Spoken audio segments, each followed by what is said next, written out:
R penghinaan, api penjelasan. Assalamualaikum semuanya, terima kasih sudah mampir di channel YouTube Niar Bercerita. Semoga kita semua selalu dalam lindungan Allah. Sebelum kita ke cerita, terlebih baik cari tempat yang nyaman untuk mendengarkan cerita. Karena setiap cerita ada maknanya, dan makna memiliki rasa. Safira yang terbuang. Hujan turun perlahan saat Safira berdiri di depan rumah besar yang selama 5 tahun menjadi tempatnya berteduh, tempat yang kini tak lagi menerima kehadirannya. Rumah itu berdiri megah di tengah kompleks elit, tapi hatinya terasa lebih sepi daripada jalanan basah yang ia tatap pagi itu. Safira, ini keputusan keluarga. Jangan mempermalukan diri sendiri. Suara dingin itu datang dari mulut pria yang dulu berjanji akan mencintainya sampai akhir hayat.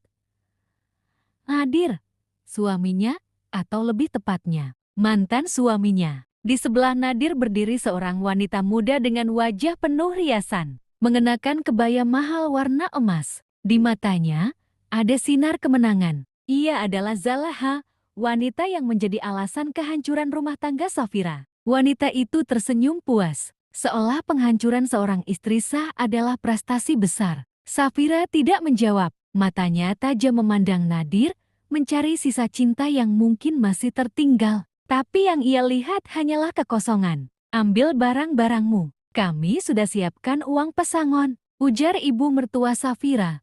Bu Rahmah, sambil melipat tangan di dada. Kamu tak cocok lagi jadi menantu keluarga kami. Zalaha lebih pantas. Safira menggigit bibirnya.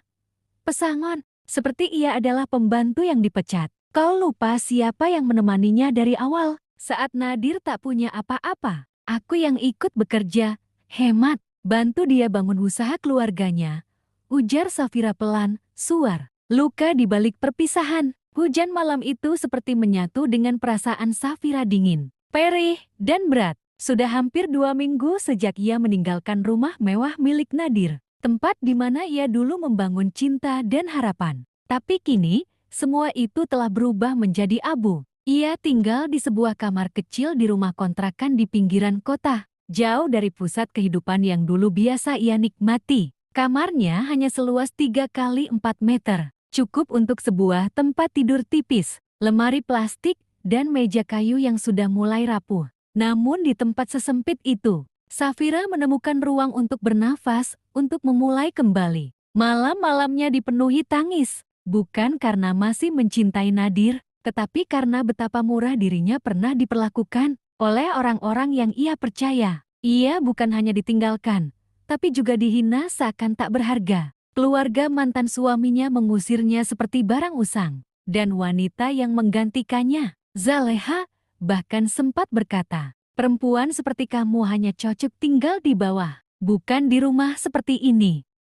Safira memeluk lututnya sambil menatap jendela kecil yang tertutup tirai tipis. Di kejauhan, lampu-lampu jalan berkedip seirama hujan. Ia mengingat setiap kalimat yang keluar dari mulut Zaleha. Setiap lirikan menghina dari ibu mertua. Dan yang paling menyakitkan sikap dingin Nadir yang bahkan tak menoleh saat ia menangis dan memohon agar pernikahan mereka tidak berakhir. Aku sudah tidak mencintamu, Safira. Dan Zaleha bisa memberikan hal-hal yang tak bisa kamu berikan, kata Nadir dengan suara datar. Itulah kalimat yang paling menghantamnya. Ia bukan hanya ditinggalkan, tapi dibandingkan. Dan itu cukup untuk membakar semangatnya. Memulai dari nol. Beberapa hari kemudian, Safira bangkit. Ia membersihkan diri dari debu kesedihan dan memutuskan untuk mencari pekerjaan. Ia punya ijazah S1 manajemen, tapi selama menikah, ia hanya diperbolehkan menjadi ibu rumah tangga.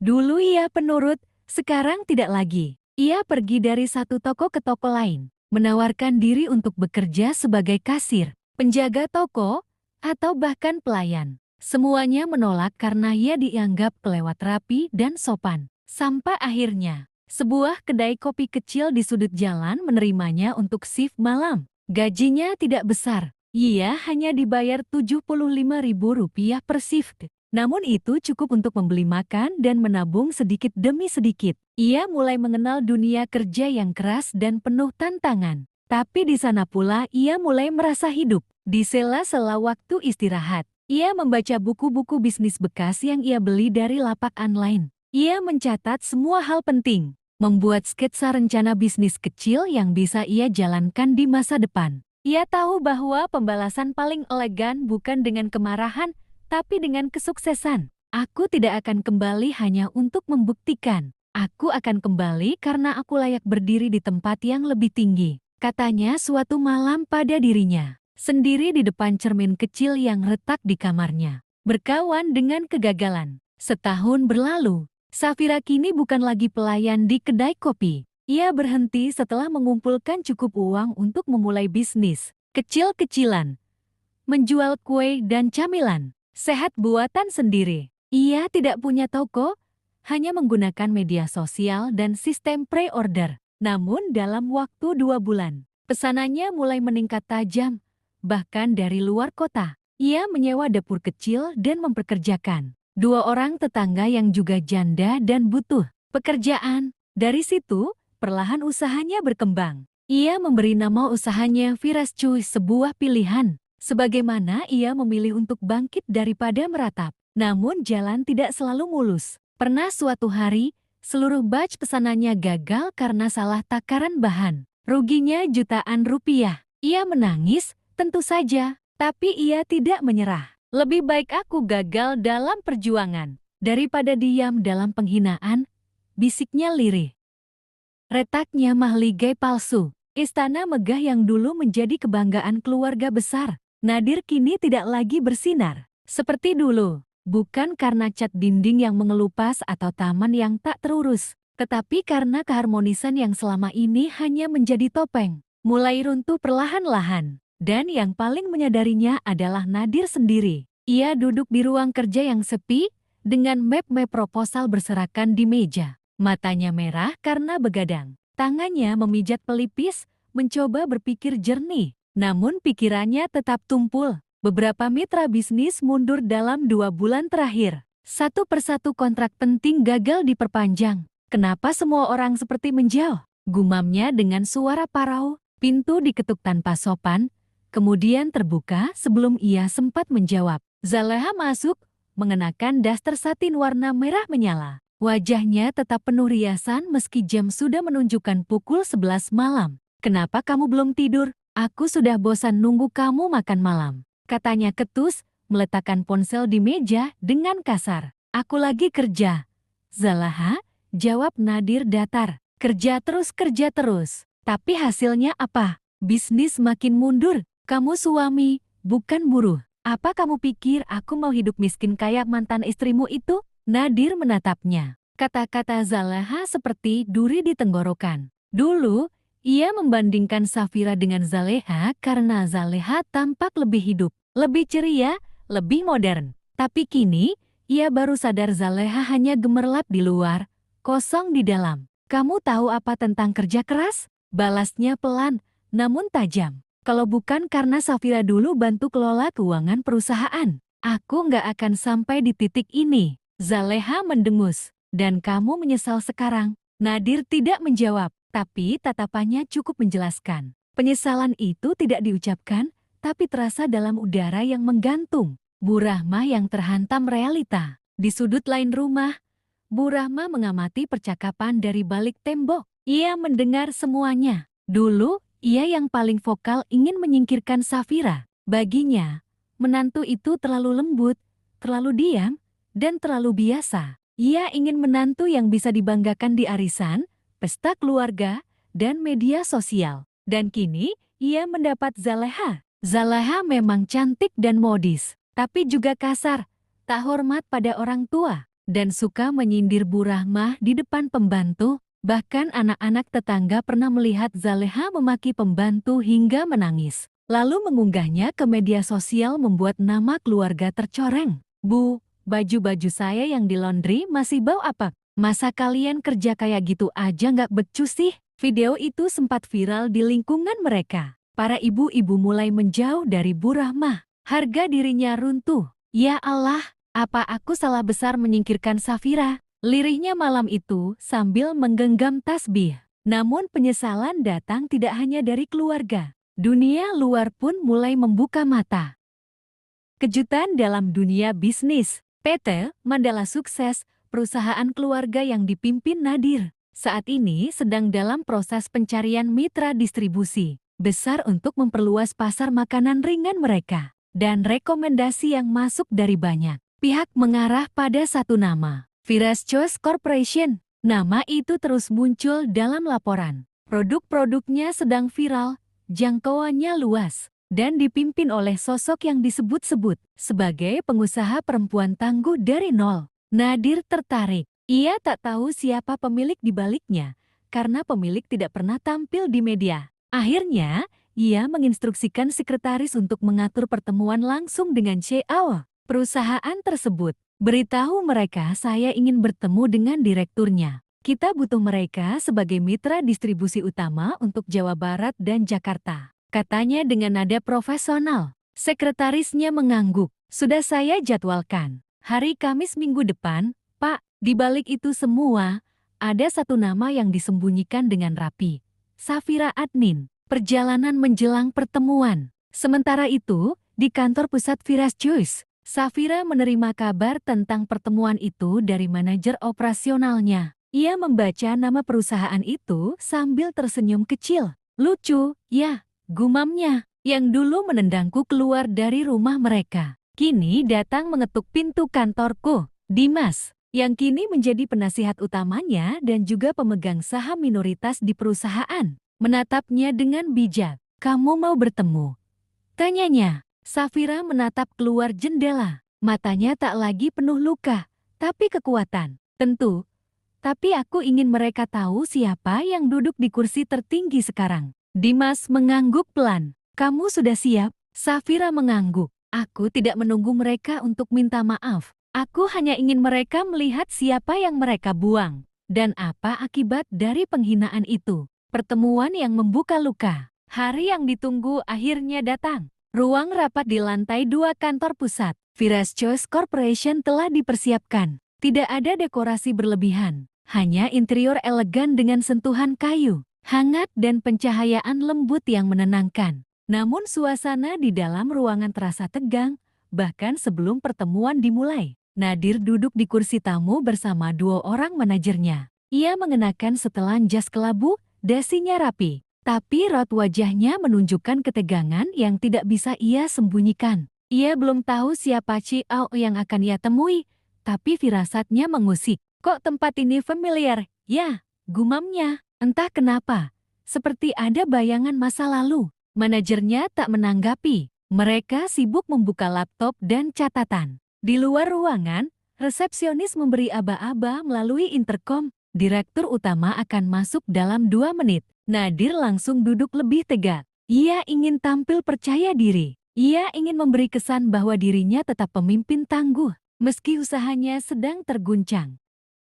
Kedatangan yang mengejutkan. Pintu terbuka pelan. Seorang wanita masuk perlahan, melangkah anggun namun tegas. Ia mengenakan setelan blazer hitam dan jilbab senada. Wajahnya bersih, tanpa riasan mencolok. Tapi mata itulah yang membuat Nadir menahan napas. Safira, wanita yang pernah ia usir dari rumahnya. Wanita yang ia hina sebagai tidak pantas menjadi pendamping hidup. Wanita yang ia biarkan disiram air oleh ibu dan menantu barunya. Kini, wanita itu berdiri di hadapannya bukan sebagai korban, tapi sebagai pemilik perusahaan yang sedang ia rayu untuk bekerja sama. Selamat pagi, Pak Nadir, ucap Safira tenang. Senang bisa bertemu lagi setelah sekian lama. Saya Safira Adnin, CEO Viras Choice. Nadir seperti ditampar kenyataan. Kedua manajernya menatap bingung, tidak tahu harus bereaksi seperti apa. Salah satu dari mereka membisik, "Itu,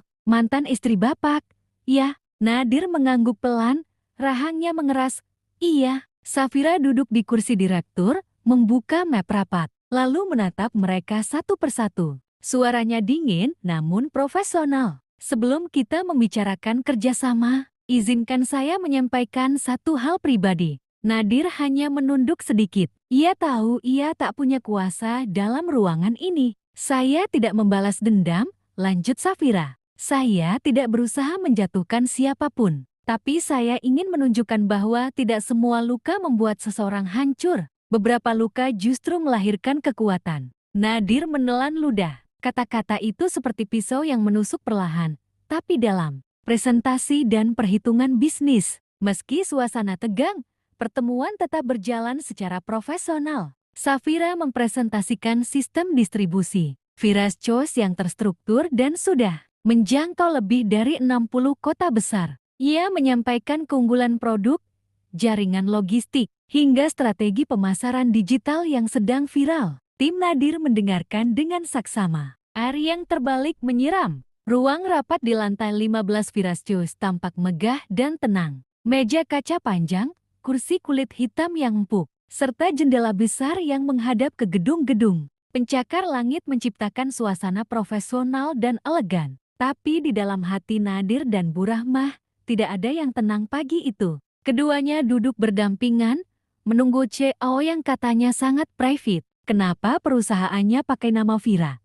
Ya, tanya Bu Rahmah pelan sambil memainkan cincin di jarinya. Nadir tak menjawab. Ia juga baru menyadari kemiripan nama itu, dan rasa cemas perlahan merayap di pikirannya. Tak lama kemudian, pintu terbuka. Seorang wanita anggun, mengenakan blazer hitam elegan dan jilbab yang dililit rapi, masuk dengan langkah mantap. Di belakangnya, seorang pria muda membawa tablet dan berkas. Bu Rahmah membelalak. Nadir tertegun. Safira, wanita yang mereka injak martabatnya, dulu kini berdiri tegak sebagai pemimpin perusahaan yang mereka kejar. Selamat pagi, ucap Safira tenang, duduk di kursi utama. Saya Safira Anin, CEO Vira's Choice. Anda ingin menjalin kerjasama distribusi? Suasana beku, bahkan suara napas pun nyaris tak terdengar. Vira, Nadir akhirnya bersuara, nyaris tak percaya. Ini perusahaan kamu. Safira mengangguk dengan tenang. Ya, dan semua keputusan akhir dalam kerjasama ini ada di tangan saya. Wajah Bu Rahmah mulai pucat. Ia menoleh ke putranya dengan ekspresi yang tak bisa dijelaskan antara syok, malu, dan takut. Kontrak yang berbalik arah. Safira membuka map presentasi di hadapannya, tapi tidak langsung bicara soal kerjasama. Sebelum kita bicara soal bisnis, saya ingin menyampaikan beberapa hal. Ia menatap mereka berdua. Tatapannya tajam, tapi tak marah. Hanya dingin, tegas. Dulu saya dikeluarkan dari rumah tanpa kehormatan. Dibilang miskin, tak berharga, bahkan dianggap pembawa sial. Saya ingat semuanya, tapi saya memilih untuk bangkit, bukan membalas. Nadir menunduk. Suara Safira menamparnya lebih keras daripada bentakan apapun.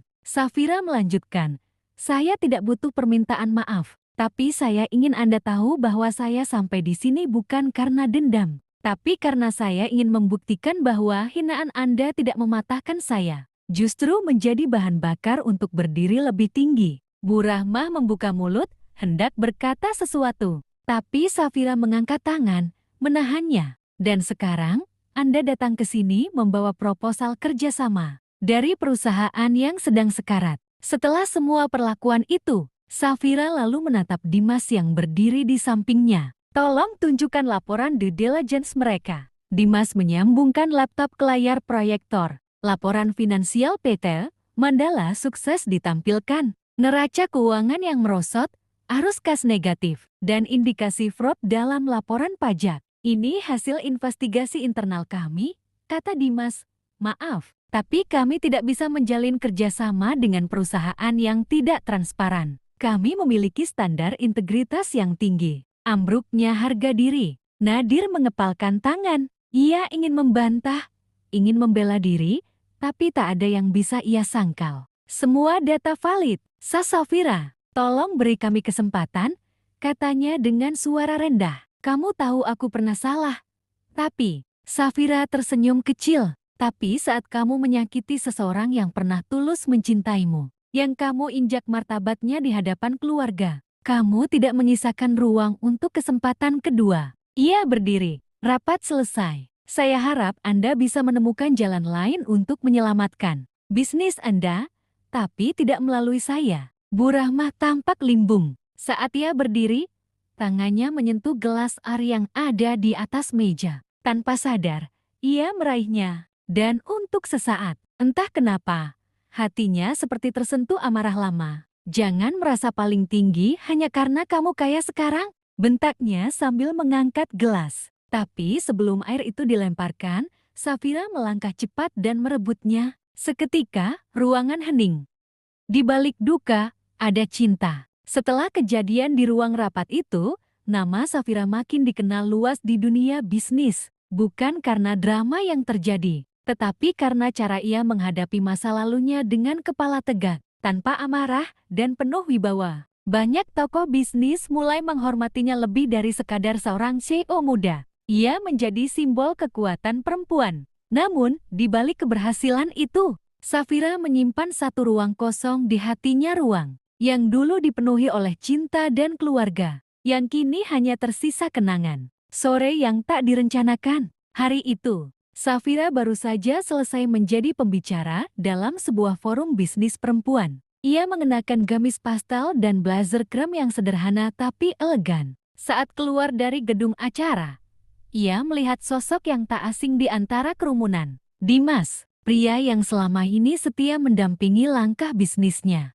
menjadi penasihat dan rekan terpercaya. Tapi kali ini, dia datang tidak dengan laptop atau berkas melainkan dengan bunga di tangan. "Boleh bicara sebentar?" tanyanya dengan suara pelan tapi tegas. Safira sedikit terkejut, tapi mengangguk. Mereka berjalan ke taman kecil di sisi gedung, tempatnya cukup sunyi. Dimas menyerahkan bunga itu padanya. "Tidak ada mawar hari ini, tapi aku tahu kamu lebih suka bunga lili." Safira tersenyum. "Kamu ingat?" "Tentu, aku ingat semuanya. Termasuk hari pertama kamu menangis di ruang kerja karena dihina keluarga mantanmu. Dan hari pertama kamu bilang, aku akan bangkit, meski harus dari nol." Safira menunduk, menggenggam bunga lili itu erat. "Aku ada untuk kamu saat kamu jatuh. Tapi sekarang, kalau kamu izinkan, aku ingin ada juga saat kamu bahagia," ucap Dimas perlahan. Safira menatap matanya, jernih, tulus, tidak ada pamrih. "Dimas, aku takut membuka hati lagi. Aku tahu, tapi aku tak butuh jawaban sekarang. Aku hanya ingin kamu tahu, aku tidak berdiri di sampingmu karena bisnis. Aku berdiri karena aku percaya pada kamu, pada siapa kamu sebenarnya." Safira terdiam. Ada sesuatu yang hangat mengalir di dadanya, rasa yang sudah lama hilang, nadir yang semakin tenggelam. Sementara itu, di rumah besar yang mulai sepi, Nadir duduk di ruang tengah, memandangi dinding kosong. Bisnisnya jatuh, reputasinya hancur. Istrinya, Zalaha, mulai jarang pulang. Ibunya mengurung diri di kamar dan menolak makan bersama. Ia baru sadar, semua yang ia bangun dulu adalah ilusi. Ia menukar berlian dengan kaca, dan kini kaca itu retak tak bisa diperbaiki. Sebuah foto lama di rak menarik perhatiannya. Foto ia dan Safira saat ulang tahun pernikahan pertama. Senyum Safira begitu tulus di foto itu, senyum yang tak pernah ia lihat lagi sejak ia menyakitinya. "Safira," bisiknya, "aku salah, aku bodoh. Tapi sekarang, semuanya sudah terlambat." Ia mengusap wajah. Untuk pertama kalinya dalam hidupnya, ia merasa sendirian. Sebuah undangan tak terduga. Beberapa hari kemudian, Safira menerima undangan dari sebuah yayasan pendidikan. Mereka mengundangnya sebagai salah satu tokoh inspiratif dalam acara penghargaan Perempuan Bangkit Indonesia. Saat ia menghadiri acara itu, ia tidak menyangka bahwa di antara tamu-tamu penting dan tokoh nasional, hadir juga seseorang dari masa lalunya, Bu Rahmah. Wanita itu kini tampak jauh berbeda. Jilbabnya lebih sederhana, tubuhnya kurus, dan wajahnya tampak lelah. Ia datang bukan sebagai tokoh penting, tapi sebagai ibu dari mantan suami Safira. Karena nama Safira disebut sebagai pendonor utama untuk beasiswa anak-anak yatim dari lingkungan mereka, termasuk cucu tetangga yang dulu menghina Safira juga. Setelah acara selesai, Bu Rahmah mendekat. "Safira," suaranya pelan, aku ingin bilang sesuatu." Safira menatapnya. Tak ada kemarahan, hanya ketenangan. "Waktu kamu berdiri di panggung tadi, aku menangis," kata Bu Rahmah lirih. "Aku ingat semua kata-kata jahatku, dan aku menyesal. Aku tahu aku tidak pantas dimaafkan. Tapi jika ada ruang, sekecil apapun, izinkan aku bilang, maaf." Safira mengangguk pelan. Maaf, bukan tentang pantas atau tidak, tapi tentang keberanian untuk mengakui. Ia memeluk wanita tua itu, tak ada dendam di pelukannya. Hanya luka yang perlahan berubah menjadi ikhlas. Cinta yang tumbuh dari luka. Malam itu, di balkon rumahnya yang sepi, Safira duduk bersama Dimas. Mereka meminum teh, memandangi lampu-lampu kota. Kalau waktu bisa diulang, aku ingin mengambil pilihan yang berbeda, kata Safira tiba-tiba. Waktu memang tidak bisa diulang, tapi masa depan selalu bisa kita bentuk, balas Dimas. Safira menoleh padanya. Apa kamu mau jadi bagian dari masa depanku, Dimas? Dimas tak menjawab. Ia hanya menggenggam tangan Safira dan mengecupnya pelan. Tak perlu kata, hati mereka sudah saling menjawab. Hari itu, bukan hanya luka yang sembuh, tapi juga cinta baru yang tumbuh. Bukan dari dongeng, tapi dari abu-abu kehidupan nyata. Dari ari yang menyakitkan, tumbuhlah bunga ketegaran. 4 tahun setelah semua luka itu ditorehkan, hidup Safira sudah jauh berbeda. Namun, satu hal yang tak pernah berubah, ia tidak pernah melupakan dari mana ia memulai. Firas Juice kini menjadi perusahaan berskala internasional dengan cabang di 5 negara. Produk fashion dan skincare lokal yang dulunya hanya dipasarkan di daerah, kini sudah masuk pasar Eropa dan Asia. Tapi bagi Safira, kesuksesan bukan tentang grafik, penjualan, melainkan tentang mengangkat martabat mereka yang dulu diremehkan. Hari itu, ia berdiri di depan auditorium besar, menjadi pembicara utama dalam forum global bertema From Pain to Power. Gaunnya berwarna putih bersih, seperti simbol baru dari jiwa yang sudah dimurnikan oleh proses panjang. Di hadapannya, ratusan mata dari berbagai negara memandang penuh hormat. Dan saat ia membuka pidatonya, semua menjadi hening. Saya tidak berdiri di sini karena saya tidak pernah jatuh. Saya berdiri di sini karena saya memilih untuk bangkit. Ketika mereka pikir saya tidak bisa, ari yang dulu dipakai untuk menghina saya, kini menyiram ladang kepercayaan diri saya. Dan dari ladang itu, tumbuhlah bunga-bunga yang tidak hanya saya nikmati sendiri, tapi saya bagikan untuk perempuan lain di luar sana. Seketika, tepuk tangan bergemuruh memenuhi ruangan, luka yang menjadi akar. Sepulang dari forum itu, Safira duduk di rumah mungilnya bersama Dimas. Ya, mereka sengaja pindah ke rumah yang lebih kecil dan hangat di pinggiran kota, tidak untuk hidup sederhana demi citra, tetapi karena mereka ingin kembali dekat dengan bumi, dengan kehidupan nyata yang tidak dikelilingi tembok tinggi. Besok aku ke panti asuhan lagi, ucap Safira sambil menyesap teh. Anak-anak sudah menyiapkan tarian kecil, katanya. Dimas tersenyum. Dan kamu pasti disuruh nyanyi lagi, seperti biasa. Safira terkekeh, padahal suaraku pas-pasan. Tapi buat mereka, kamu adalah segalanya. Kalimat itu membuat Safira terdiam sejenak. Dulu, aku pikir yang menyelamatkanku adalah balas dendam, ujarnya pelan. Tapi ternyata bukan. Yang menyelamatkanku adalah memilih untuk tidak membalas, tapi memperbaiki. Dimas menggenggam tangannya, dan itu membuatmu tak sekadar menang, tapi menang dengan martabat. Pertemuan terakhir dengan masa lalu. Beberapa minggu kemudian,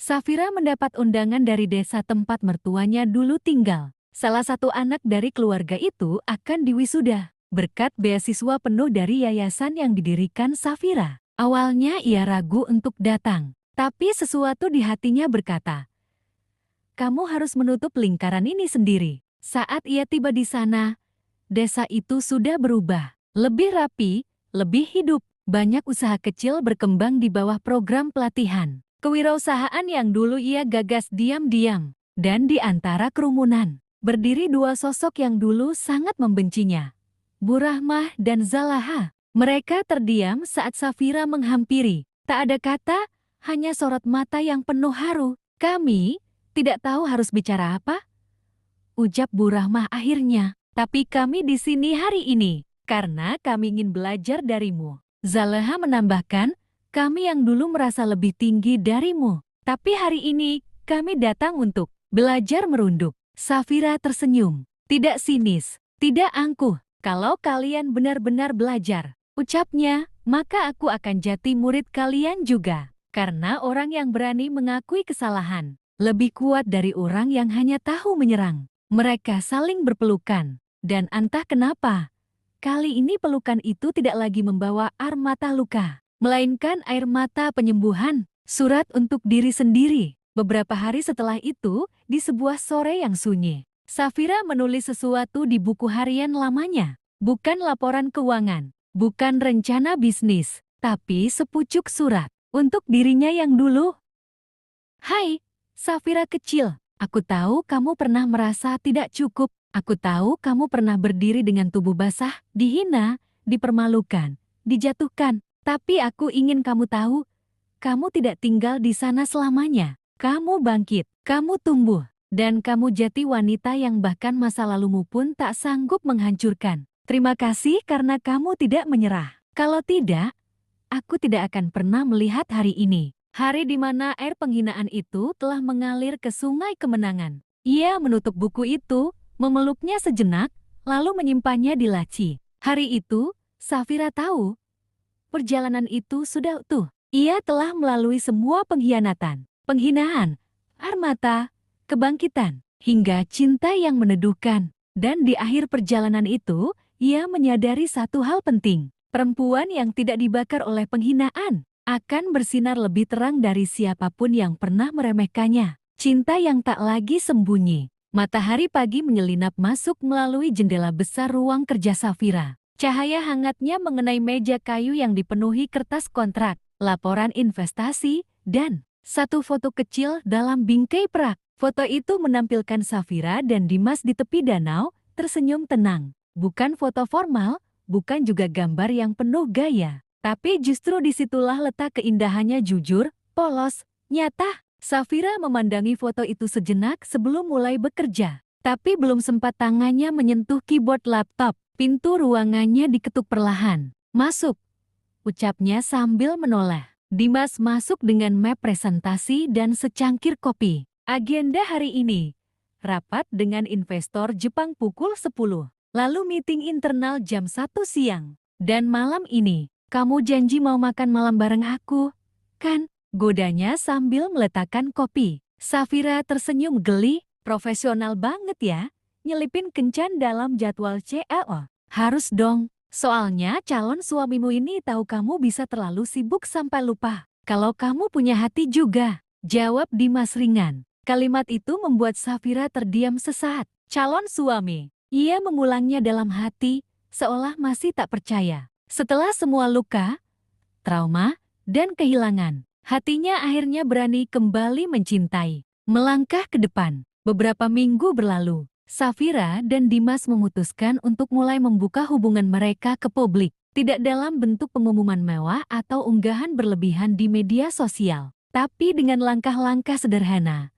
Hadir bersama di acara amal, bergandengan tangan saat keluar dari kantor, atau sekadar saling menyapa dengan senyum hangat. Reaksi publik beragam. Beberapa memuji keberanian Safira untuk mencintai lagi. Beberapa sinis, menyebut bahwa Dimas hanya beruntung mendapatkan CEO kaya. Tapi Safira tak peduli. Hidupnya bukan panggung untuk menyenangkan semua orang. Cinta bukan soal siapa punya apa, katanya dalam sebuah wawancara. Tapi siapa yang tetap bertahan di sampingmu saat kamu bahkan tak punya apa-apa? Pernyataannya menjadi viral. Banyak wanita muda terinspirasi, dan Safira semakin dikenal sebagai figur perempuan tangguh yang memimpin dengan hati. Pertemuan tak terduga. Suatu sore, saat Safira dan Dimas baru saja keluar dari restoran, mereka melihat seseorang berdiri tak jauh dari parkiran. Sosok itu kurus, rambutnya acak-acakan, wajahnya lelah. Nadir. Safira tertegun, bukan karena cinta lama, tapi karena rasa iba yang tak bisa ditepis. Dimas menoleh. Kamu mau aku yang hadapi? Safira menggelang. Aku akan bicara. Ia melangkah mendekat. Nadir menunduk saat melihatnya. Aku dengar kamu akan menikah, kata Nadir pelan. Safira mengangguk. Ya, dengan seseorang yang melihat aku lebih dari masa laluku. Nadir menghela napas. Aku ingin bilang terima kasih, karena setelah semua yang kulakukan, kamu tetap memilih tidak membalas. Kamu memilih bangkit, bukan membakar. Itu tamparan yang sangat berarti bagiku. Semoga bahagia selalu menyertaimu, Safira.